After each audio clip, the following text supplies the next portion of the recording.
Hospital Porter's Pride and Dignity. Stop the New World Order. Welcome to HPANWO TV and welcome to another Watch Read Party. That's right. This is a series of videos, 3 videos, in which we get to watch and read a book and a film. And in the case, whenever I do watch read parties, the book and the film are the same story. So in other words, one has been adapted from the other, usually the film adapted from the book. So basically, when we get together, we all watch and read. We all watch this film, and we all read this book, and then we get together. I do a review of it, and then we have a live stream where we discuss it. It's in 3 parts. I'll leave plenty of time to allow you to read the book and watch the movie before I do the second and third part of this series. So this is just the introduction, which will tell you a little bit about what we're going to discuss, the production we're going to discuss, and indeed the instructions on how to take part. Now, the book we're going to review is this one, The 5 People You Meet in Heaven by Mitch Albom. It says it, all endings are also beginnings. We just don't know it at the time, and it gives a little synopsis here on the back cover. You can pause and read that if you want. And it says here, a book. The New York Times called it a book with genuine power to stir and comfort its readers. Irish Examiner called it a miracle book, delightful and thought-provoking. Oh, blimey. I wish people would say things like this about Roswell Rising. Time magazine called it 5 People is a powerful book. Like Eddie's the main character. Albom has touched the lives of a lot of people he never even knew. And Amy Tan said this book is a gift to the soul. Wow, that's quite something. And indeed, this is actually kind of a popular request because someone actually brought this up in the comments section once. And as soon as I have read the book and watched the film, I thought I would do it. And this is the film. This is the film adapted from it, with the same title, starring Jon Voight, Jeff Daniels, and Ellen Burstyn. And the actual plot is fairly similar. I mean, it follows the book very faithfully, and it's very, very well done. It's quite a low budget kind of. I think it's made in Canada, but it's directed by Lloyd Kramer, written by Mitch Albom, so it's written by the author, and it stars these 3 actors who are sort of quite famous. I think they've been in a few things. He wrote the screenplay. Jon Voight he plays the old man. The story centres around an old man called Eddie, and he was in Coming Home, Midnight Cowboy, Runaway Train. You might have heard of those films. They're quite famous. And Ellen Burstyn is Law and Order, Voice of Hope, Mother Crouch, The First Lady, Nostalgia. Oh, like blimey, you've probably seen her in something or other. I'm just looking through things that I recognise here. The Wicker Man. She was in the remake of The Wicker Man. That was shite. That was bloody awful. Don't watch it if you've not seen it, especially if you're a fan of the original, because you'll feel really bad about it. You really, really will. But yeah, she's been in loads of stuff. And Jon Voight has been in. Where is it again? I'll go back to Jon Voight. His most recent thing is Shadowland. That looks quite good. I wonder if that's about C.S. Lewis. I watched a film called Shadowland, which is about C.S. Lewis, which is very good, I thought. But he's very well known in. He was in Transformers. That's written by Paul Davids. That was National Treasure. Oh, that's good. National Treasure's a good one, really. The Manchurian Candidate. That's the remake. The remake's actually not bad, believe it or not. And he's in Seinfeld. He's in Seinfeld. Midnight Cowboy. That's his famous role, isn't it? And he goes right back to the 60s. Yeah, so it's quite it's quite a low budget. I'd say quite a low budget film, but it's clearly got a few people, quite well known people in. So you can watch that as well. Believe it or not, this is actually floating around. If you want to watch this for free, it is floating around on various platforms, so you can watch it for nothing if you really want to. I got the DVD of it. I've seen it on one of the free platforms anyway. If you Google it with the videos, you'll find. I'm not going to show you where it is, but if you Google it, you'll find it on the video. Actually, I think it might actually be. Is it a freebie on Amazon right now? Let's have a look. It might be a freebie on Amazon. Let's have a look. Yes, it is. It's a freebie. It is currently a freebie on Amazon Prime in the UK. All right, just to let you know. Yeah, that's good to know. So you can watch it if you've got Amazon Prime. I get mine free with my ISP. You can watch it there for nothing. It'll probably have some ads on, but otherwise, apart from that, it'll be nothing. Now, interesting story. Like I first see, I read this book a long time ago. I read it in 2005. I remember very well how I read it because I was at the Findhorn community. Now, I think I've mentioned the Findhorn community before. This is a spiritual community in the northeast of Scotland. It's been there since the 60s, and I think it was my last fling and departure from the New Age. I describe it as that. I went there. I felt very drawn to go to the Findhorn community. I watched a documentary about it, which I watched over and over again. I recorded it and I watched it over and over again because I was fascinated by it, and I really felt drawn to go to there.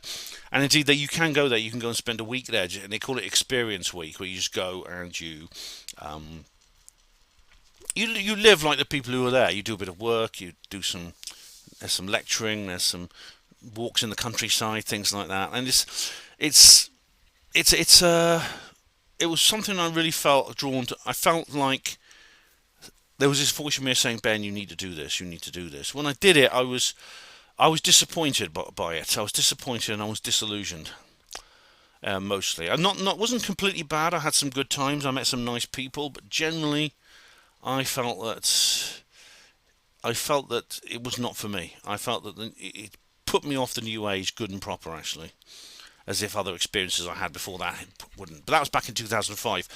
But what happens? I was actually working with this lady in a laundry. I remember we take turns doing different jobs. And I was working in the laundry with this lady, and she says, "Ben, I want to give you this." And it was an older edition of the book, which was more dog-eared. It was a more dog-eared older edition of the book. And she said, "I want you to have that." And someone gave this to me and I read it, and this person said to me, "When you finish reading it, give it to somebody else and ask them to pass it on to someone else when they finish reading it." So that's what I did. You may have remembered I saw a copy of it in the railway station. Do you remember, at the bookstore in the bookstall in the railway station last year sometime? I saw it. Do you remember? And I saw it there, and so. And this lady, I think I might have told you the story back then. She said, "When you finish, pass it on to somebody else." So I did. I read it. It's actually quite a short book. You can read this I read it sort of during the while I was at the Findhorn community. I just read it, and it doesn't take long to read. And then I was in Glasgow on my way home, passing through Glasgow, and I stayed overnight in Glasgow at this hotel, and I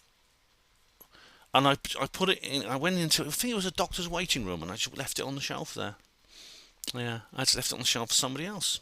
So maybe they've got it. I saw a copy of it, like I said, on the shelf at Oxford Station last year sometime, and presumably someone else is reading it now. So hopefully someone else is reading the copy that I got given. And the reason was, I think it's been described, as I said, it's been described as delightful and thought-provoking, a comfort to its readers, a powerful book. It's touched the lives of people they never knew, a gift to the soul. I mean, that's how it's described, and the film is the same. As I said, the film is very much an adaptation of the book, very close adaptation of the book, very, very close.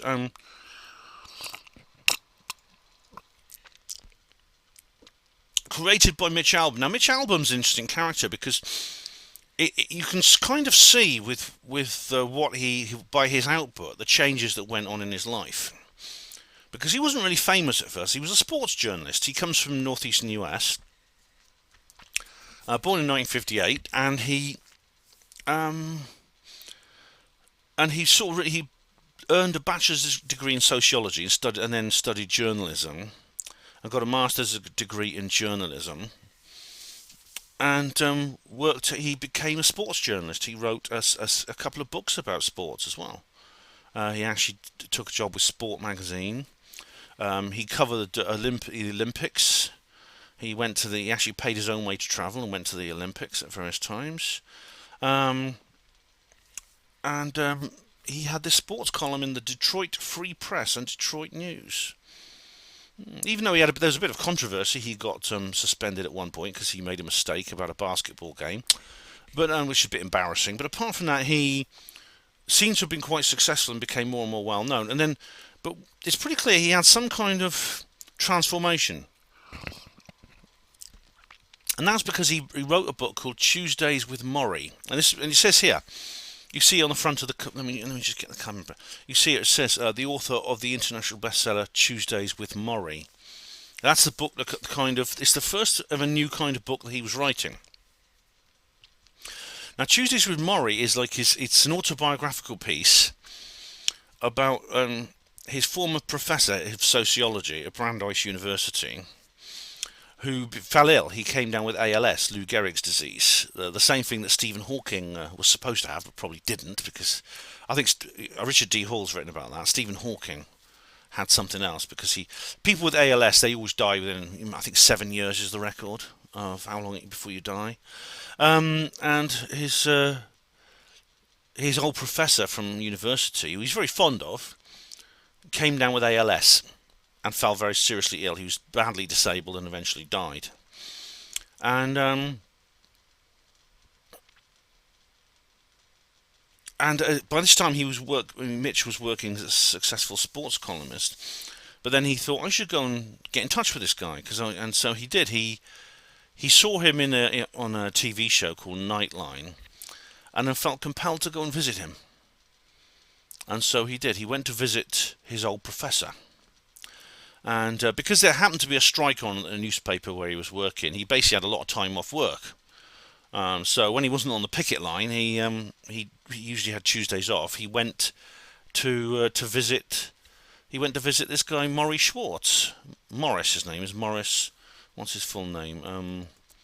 Morris S. Schwartz. And he became. And this is why. And he went every Tuesday, which is what's called Tuesdays with Morrie. And it was made into. What happened was it was made into a movie like this, like Five People Who Meet in Heaven. But I've not read this book, and I don't know what it's about precisely. But it's pretty clear he talked an awful lot about his feelings about life and death, and delved into the world of spirituality and things like that. This is the impression I get from reading a synopsis about it. He says here, Schwartz's final days ultimately are spent giving Albom a final lesson in life. In fact, the subtitle of the book is An Old Man, a Young Man, and Life's Greatest Lesson. And then in 1995, Morrie died. And it was soon after that he wrote this book in 1997. He wrote the book Tuesdays with Morrie in 1997, and then in 2003 he wrote Five People. And we'll go into more of this. We'll go into this more in the review and in the live stream. But it's pretty clear, I think, that whatever he discussed with Morrie Schwartz, and I have to say I haven't read the book about that, he actually inspired him to write this book. But like I say, I don't do reviews within, and I don't want to include spoilers in the introduction. But it has a very powerful spiritual theme. Its theme is life review, the afterlife, things like that. It's really interesting, and I think that may have been from his discussions with Morrie. Now, the good thing is there is a film about that I might watch anyway, because what happened was Oprah got hold of it. That's right, Oprah Winfrey was really fond of this book, and she ended up interviewing Morrie. I was interviewing Mitch on her show, and she produced, or she executive produced a 1999 film directed by someone called Mick Jackson, not Michael, and it had Jack Lemmon as Morrie and Hank Azaria, who does one of the voices in The Simpsons. Hank Azaria as Mitch Albom. So it's also been made into a stage play as well, which is interesting. It's been made into a stage play. That's cool, isn't it? So yeah, good Oprah. Oprah. It's amazing what Oprah can do with for you, can't you? It says here, Oprah Winfrey produced a television movie adaptation, and it became the most watched TV movie of 1999. It won 4 Emmy awards. Albom was thanked personally by the actor Jack Lemmon during his acceptance speech for the Emmy for Best Actor. It was Jack Lemmon's last acting role. Because Jack Lemmon must have been old by then. Because Jack Lemmon was a comedian, sort of comedy actor long ago. He was in a great film called Some Like It Hot, which was made in the early '60s. So yeah, he was pretty. He must have been pretty old when this was done. Yeah, and he's done other things, like for example, I mean, obviously, like we don't have time to go into everything here, but Mitch Albom it appears this does seem to be a part of what you might call a spiritual awakening in him. That's the impression I got. So, for example, he wrote a book called Have a Little Faith, and this is similar to. It says here this is similar to Tuesdays with Morrie, but it's because of discussions he had with a rabbi called Albert Lewis. This is a rabbi from his hometown in New Jersey, USA. Because Mitch, I think he appears to come from an Orthodox Jewish background, but he doesn't seem to have any sort of major religious or spiritual ideas until he had this interaction with Morrie. And this seems to have changed his life, because now he says here his own sense of faith was reawakened by his discussions with this rabbi, and this led him to make contact with someone called Henry Covington, who's a pastor of a church. And this is a guy, Covington, he says, a past drug addict, drug dealer, ex-convict, and who had a religious awakening. It kind of changed his life, which it does happen sometimes. Oh, on the November the 27th, 2018, there's actually a television movie based on that book as well. So there's a TV movie based on this book called Have a Little Faith. Oh, this is interesting because he has there's something here called First Phone Call from Heaven. In 2013, this is like a new book by him. Are we going to do? We could do read parties for all these books if you like. But it says here, the First Phone Call from Heaven. In 2013, Albom moved to a new publisher, HarperCollins, and produced his seventh book and fourth novel, The First Phone Calls from Heaven. This is interesting. The town is thrust into international spotlight when its citizens suddenly start receiving phone calls from deceased loved ones. Now, this is interesting, isn't it? Because I think I've mentioned the idea of phone calls from the dead. Have you heard of the phone calls from the dead phenomenon?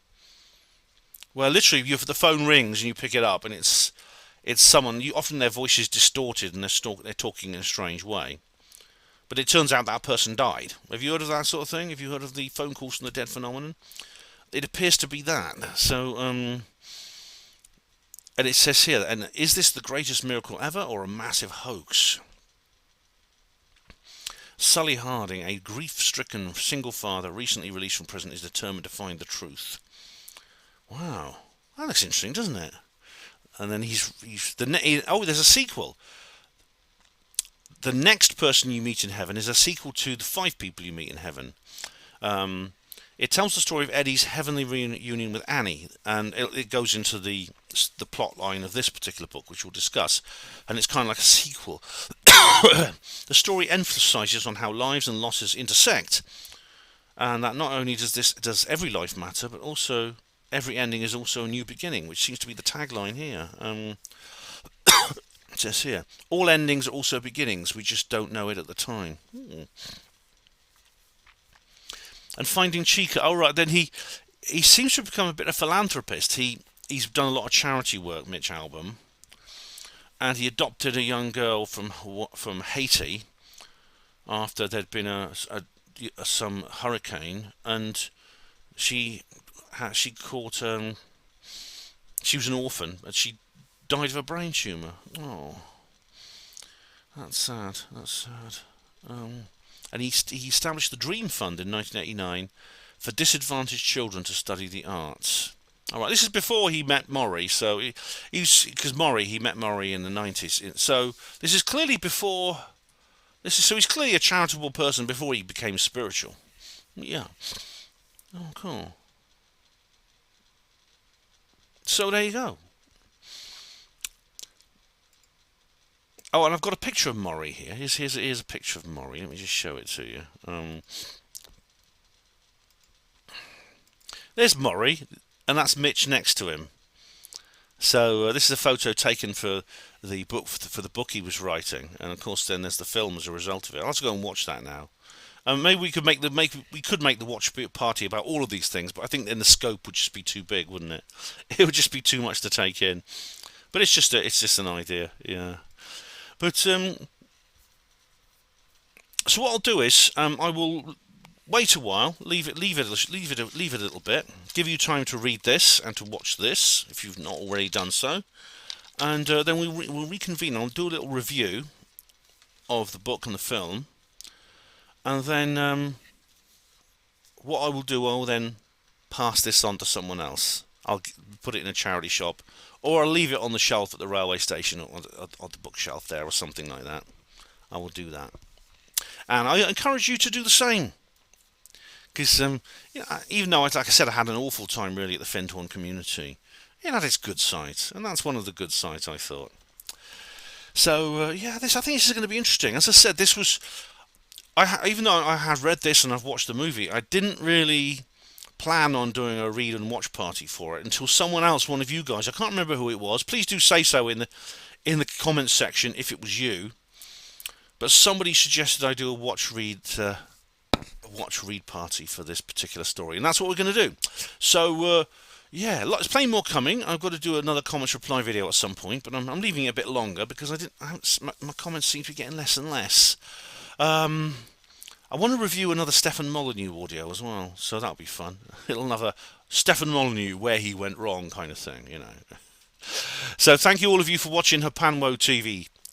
Hospital Porters, pride and dignity. Stop the New World Order.